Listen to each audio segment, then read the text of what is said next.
Now, at one point, you and Adin Ross kind of squashed a thing that you guys had. You guys were cool in the beginning, but then what? Something happened, and Yeah, we were cool. Obviously for years and years and years, and then I went to LA. I started doing my own thing, just doing my own content, and then obviously like I was just I was just really like I didn't understand this fucking life, and I was so deep into the shit, and I was just like so blinded. So I was just talking shit to everyone, even my own friends. Like I didn't realize what I was doing. I was just out here being an asshole, and then obviously like people are not gonna mess with you if you're doing stuff like that. So we had a big falling out, like actual falling out, and then it was just like for months and months and months, and then it was we went from talking every day for years, like years and years, talking every day, close as fuck, to just falling out, and then it was like just the whole thing. But now we're like perfectly fine.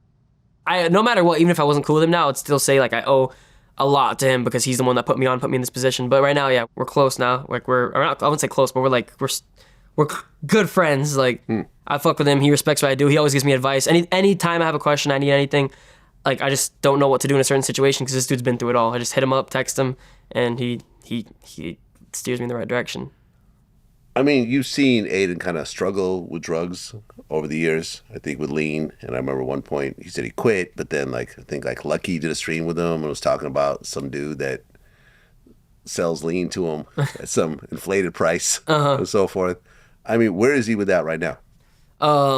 Shit, from what I know, he doesn't do any of that anymore. So he's totally clean. Yeah.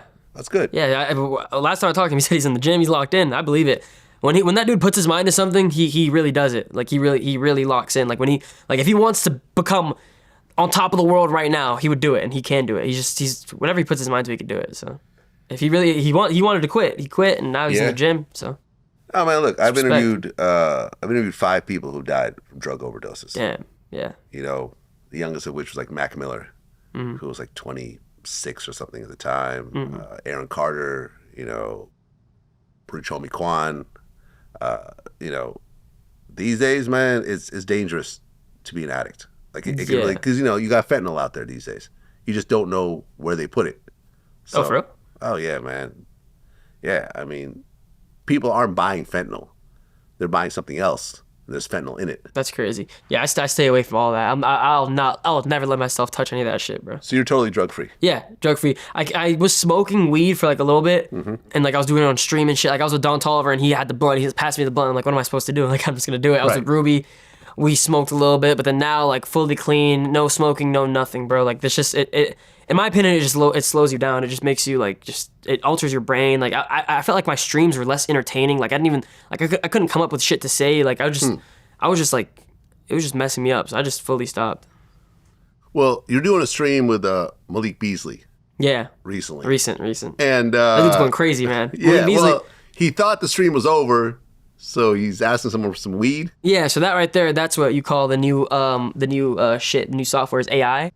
That wasn't real. That wasn't real. Okay. Yeah, it was just AI footage. You know, he would never do that. He's locked in. He's about to win 6th Man of the Year. He just dropped like 25 points like 2 games ago. 6 that was for 8 AI, huh? From 3. Yeah, straight AI. Man. That's your story, and you're sticking to it. Huh?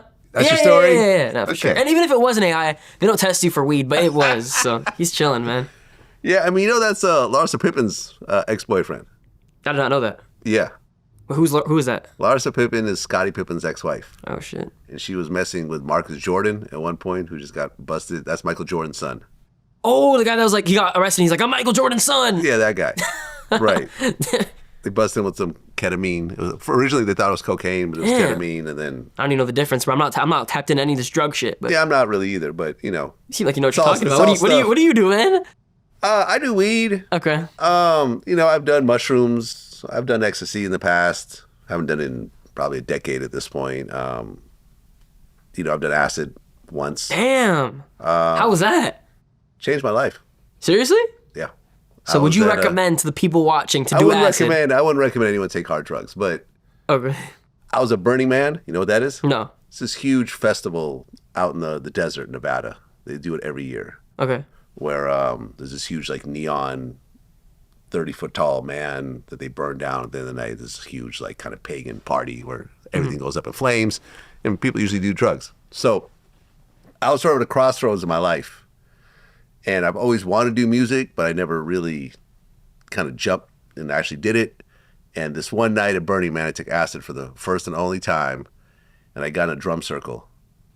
And that feeling I got made me say, I'm going to do something music related. Damn. So after that, I became a DJ, and that's how the DJ Vlad name that's was fire. born. And, I moved to New York, and, eventually Vlad TV formed out of that. But it was like that one moment being high in a drum circle, and like, it's a very similar feeling when I started DJing to crowds. And sometimes I was doing big venues and stuff like that. But to be able to like perform to a crowd and have the crowd react is a feeling that hard to describe. I think everyone should really experience it at one point. Yeah. And I got to, but yeah, that was my experience with hard drugs. But I've never done cocaine. I had a friend of mine who overdosed and died at 23. Damn.